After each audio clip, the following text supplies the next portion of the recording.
Au Soudan, nouvelle manifestation dimanche, plus de 40 morts depuis le début du putsch du 25 octobre. Nous allons parler également du Burkina Faso, Kaya, au moins 4 blessés lors de manifestations contre un convoi militaire français. Ghana, suppression des frais de péage à partir de 2022. On termine comme de coutume par le Togo. Pourquoi un secrétariat technique pour la commission de gestion du fonds d'appui aux collectivités territoriales? Nos invités sont en place. Il s'agit de Komi Mayaba, directeur de publication de Le Symposium. Bonjour, vous allez bien, Komi Mayaba? Oui, je vais bien, Michel. Je salue tous les téléspectatrices et téléspectateurs qui nous suivent à travers le monde. Nous avons également David Diagwavi de togosite.com. David, l'homme de lundi, vous allez bien? Oui, merci, bonjour. Bonjour aux téléspectateurs, bonjour à mes chers confrères et ravi d'être là pour l'émission de ce soir. Voilà, et le doyen est là également, Chris Ega. Bonjour, vous allez bien?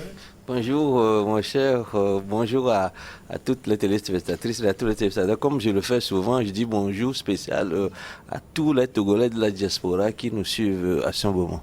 Ouais.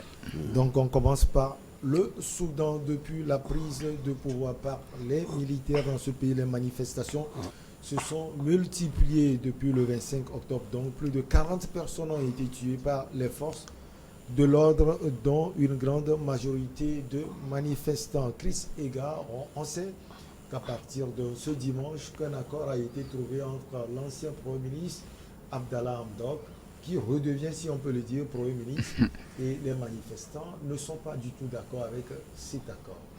Oui, parce que quand il y a eu tant de sacrifices, on se pose la question de savoir tout ça pour ça, parce qu'aujourd'hui, on parle d'un accord entre le Premier ministre et le chef de la junte.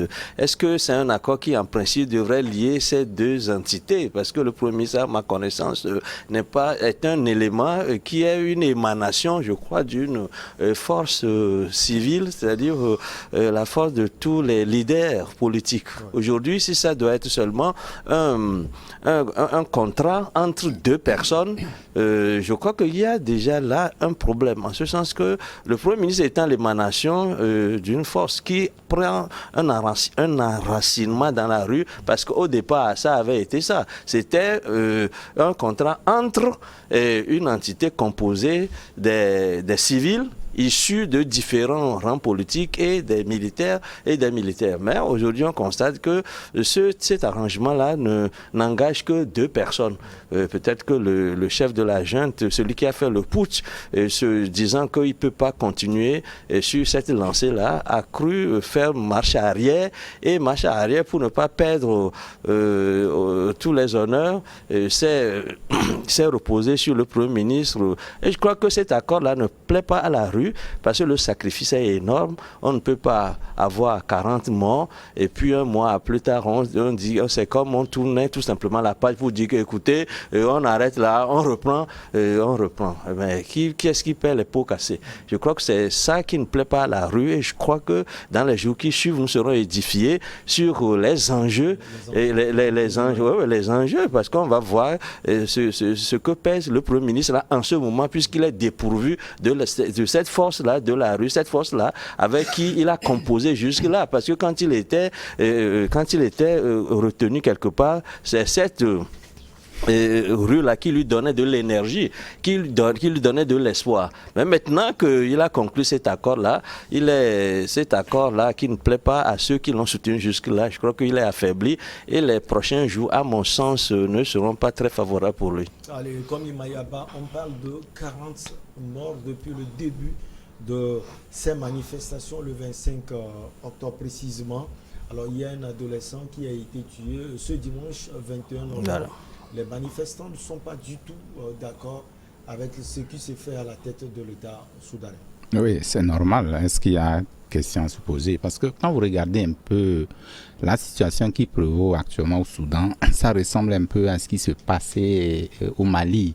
Ça se ressemble un peu à ce qui s'est passé en Guinée. C'est bref, dans les pays où il y a eu un coup d'État, où l'armée s'accapare du pouvoir, ne voudrait même pas comment appelle-t-on, lâcher de l'aise. Et puis ça fait vraiment grincer les dents au niveau de la population. Aujourd'hui, ce que demande la rue, c'est quoi? C'est le retour, enfin, c'est que l'armée remette le pouvoir aux civils. Donc même ce n'est pas seulement la population soudanaise qui le demande. Quand vous prenez par exemple l'UA qui récemment a donné des injonctions à cette armée de pouvoir retourner à l'ordre constitutionnel sur des principes démocratiques. Quand vous prenez les États-Unis aussi qui sont cette junte-là de respecter par rapport à la répression qui est faite. Donc cela voudrait dire aujourd'hui que quelles que soient les alchimies, quels que soient les changements qui s'opèrent, quel que soit ce qui est en train de se faire avec le chef de la junte, avec le nouveau premier, enfin l'ancien premier ministre, un accord à mon avis qui n'a véritablement de sens, qui n'a véritablement pas de sens parce que ça ne baisse pas les ardeurs de la rue. Donc qu'est-ce qu'il faut faire? Donc dans ce cas, je crois que il va falloir peut-être penser à deux alternatives. Les alternatives, c'est lesquelles? C'est peut-être organiser une assise nationale, discuter peut-être par rapport à comment des choses, ça peut un peu calmer les ardeurs. Aujourd'hui, ce que demande le peuple soudanais, ils ne fléchissent pas. Quand vous regardez le dimanche hier seulement, la marche n'a pas quand même, malgré ces répressions, malgré les arrestations, ils ne sont pas prêts à lasser de l'aide. Donc je dis qu'aujourd'hui, pour trouver une situation favorable à cette situation au niveau du Soudan, il va falloir qu'il y ait une assise pour pouvoir définir les bases, les clauses même de ce pouvoir-là. C'est vrai qu'ils disent, le chef de la junte, malgré tout ce qui est en train de se faire, ne fléchit pas non plus. Parce que quand vous regardez un peu par rapport au gouvernement, il a pratiquement nommé les gens qui sont proches de lui. Et donc, c'est une tension qui est vive, alors que le peuple soudanais n'est pas aussi, comme dans les autres pays. Souvenez-vous, qu'est-ce qui a fait partie El-Béchi du pouvoir? Tout ça là, donc, ce n'est pas le même, ce n'est pas aussi facile qu'on puisse réfléchir sur des aspects qui ne puissent pas quand même donner un regain de tension. Donc ce regain de tension, ça va toujours répéter, ça va toujours être ce que nous sommes, le feuilleton éternel que nous vivons dans les autres pays, mais c'est ce qui n'arrange pas. Mais à mon avis, il va falloir que la communauté internationale, lui en premier, puisse prendre des sanctions contre cette junte-là pour qu'on puisse revenir à la normale. Ce n'est pas aussi tard, puisque quand vous êtes là condamné seulement, nous condamnons les répressions, nous condamnons ceci sans rien faire. La condamnation est là, mais certes, il faut quand même faire quelque chose en attendant pour ne pas arriver à atteindre le pic, parce que ils ne sont pas prêts. Cette junte-là n'est pas prête aussi à donner du pouvoir aux civils. Mais bon, nous allons attendre voir dans les jours à venir avec cet accord, à mon avis, que je trouve un accord qui donne nos sens. On verra bien ce que ça va donner. Les pressions, tous azimuts, David Diakbavi, on les voit, la pression de la communauté internationale, celle de l'Union africaine, comme Imayaba en parlait. Mais déjà, quand on voit l'accord entre Abdel Fattah al-Burhan, le chef de la junte, et Abdallah, le premier ministre qui revient, est-ce que la pression, celle de la communauté internationale, de l'ONUA, ces pressions ne vont pas cesser? On aura sans doute les pressions internes, les manifestations, mais disons la communauté internationale va se dire il y a un pas qui a été franchi. C'est le constat qui va être posé par cette communauté internationale, parce qu'il est de son devoir, comme ils ont l'habitude de le faire, d'apporter leur position face à une situation politique qui se passe dans un pays. Sauf que du côté du Soudan, les Soudanais n'attendent rien de la communauté internationale. Vous avez vu, la communauté internationale n'a pas été présente aux côtés des Soudanais lorsque la population soudanaise a décidé de faire partir Béchir. Et la même population n'a pas attendu que la communauté internationale fasse quoi que ce soit à leur endroit pour justifier leur position ou pas. Aujourd'hui, ce que le peuple soudanais demande, c'est le retour des civils au pouvoir, comme contenu dans le premier accord qui a été signé. Vous vous souvenez très bien que les manifestants soudanais n'avaient pas accepté le partage de pouvoir entre l'armée et les civils dans le temps. Il a fallu des lobbying, il a fallu des pressions énormes pour que le pouvoir soit divisé en deux et qu'il soit géré par les deux entités. Sauf que les Soudanais étaient toujours restés dans l'attente de voir les choses évoluer afin que la transition puisse vite se passer, organiser des élections qui verront élire un président civil. Avec le coup d'État qui vient d'arriver, il y a eu une sorte de rupture qui s'est installée entre les dirigeants et le peuple soudanais. Et donc, l'arrivée au pouvoir des nouveaux dirigeants n'arrange pas véritablement les affaires de ce pays qui a pendant très longtemps été sevré de la démocratie parce que Béchir avait imposé une sorte de dictature dans ce pays. Cette dictature qu'il a fait partir au bout des semaines et des mois de manifestations des Soudanais. Alors, ce que ce peuple veut aujourd'hui, c'est le départ de l'armée du pouvoir, totalement, quel que soit le contenu d'un accord politique qui aurait été signé entre le Premier ministre et le général qui est au pouvoir. Les Soudanais ne veulent pas entendre parler de cet accord-là, puisque tous ces sacrifices n'ont pas été faits pour que l'armée revienne encore au pouvoir. Et donc, il faut maintenant trouver les bonnes stratégies pour mettre la pression sur le pouvoir. Et ces stratégies, c'est les manifestations qui continuent de mobiliser autant de Soudanais, malgré les tirs à balles réelles, malgré 40 morts depuis le 25 octobre. On est à légèrement un peu moins d'un mois, mais on vous parle de 40 morts. C'est énorme, hein? C'est énorme. Chaque jour, il y a un mort ou un mort et demi au Soudan. Mais malgré ce bilan macabre, les Soudanais sont toujours dans les rues. Donc il faut, pour éviter que ce pays sombre dans l'instabilité politique totale, il faut que l'armée qui est arrivée au pouvoir comprenne qu'elle n'est pas la bienvenue et qu'il va falloir faire preuve d'écoute pour éviter que ce bilan ne soit revu à la hausse ou alors que les manifestations n'arrivent à un niveau où tout pourrait échapper au contrôle de l'armée qui est au pouvoir aujourd'hui. Éviter que le pays sombre. On a l'impression également qu'avec cet accord, Abdallah Hamdok, Chris Ega risque de sombrer politiquement. Oui, c'est possible, mais il ne faut pas oublier quand même qu'on dit généralement que un arrangement vaut mieux qu'un bon procès.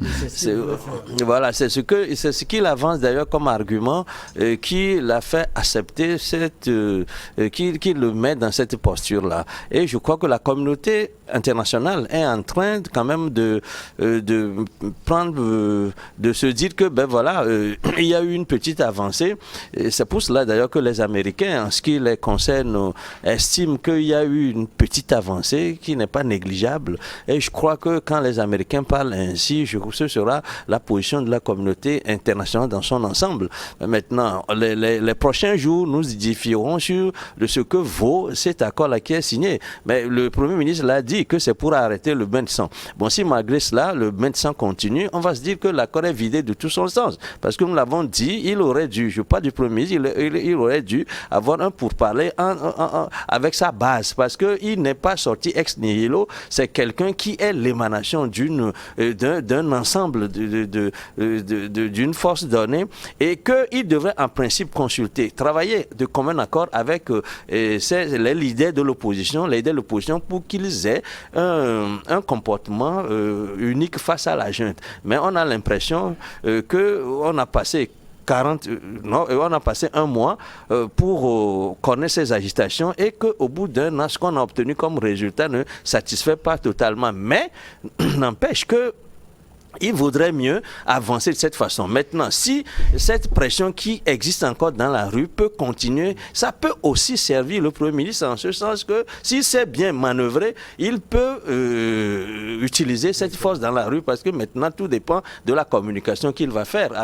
Tout dépend de sa communication. S'il est convaincant, il peut utiliser maintenant cette agitation qu'on observe dans la rue à sa faveur. Mais s'il ne sait pas canaliser ou bien s'il ne sait pas trouver des arrangements avec cette agitation, c'est lui qui serait complètement évacué. Mais maintenant, la rue ne décolère pas. La rue estime que cet accord-là n'est pas celui-là auquel il s'attendait. Mais il faut que le Premier ministre prenne fait et cause pour cette rue-là et peut-être exerce une nouvelle pression sur la jeune militaire et dise que nous avons fait tel accord, mais cet accord-là ne fait pas changer les choses. Qu'est-ce qu'il faut faire alors? Il faut alors revenir marquer encore un recul par rapport à cet accord et voici il y a des arrangements à prendre. Parce qu'on a l'impression que cet accord-là n'arrange pas les choses. Maintenant, il faut que les deux se mettent encore ensemble pour voir s'il y a un autre comportement à avoir face à cette rue qui ne décolère pas. Parce que c'est un accord à minima qui n'engage ni les forces démocratiques, ni même la rue qui est toujours en pleine ébullition. Donc finalement, peut-être que cet accord, parce que depuis hier, aujourd'hui, on n'a pas enregistré du mort. On a lancé des gaz lacrymogènes, mais avant, on tirait des balles réelles. Mais au moins, cet accord a permis, dans la journée d'aujourd'hui, d'obtenir une accalmie sur le front du côté des forces armées. C'est déjà une avancée qu'il faut peut-être apprécier à sa juste valeur. Mais maintenant, la suite nous dira si on peut se satisfaire de cet accord, ou bien si on peut se fonder sur cet accord pour avancer. C'est aussi une possibilité qu'il ne faut pas exclure. La pause s'impose, on va la marquer, donc on revient avec nos chers invités pour la suite.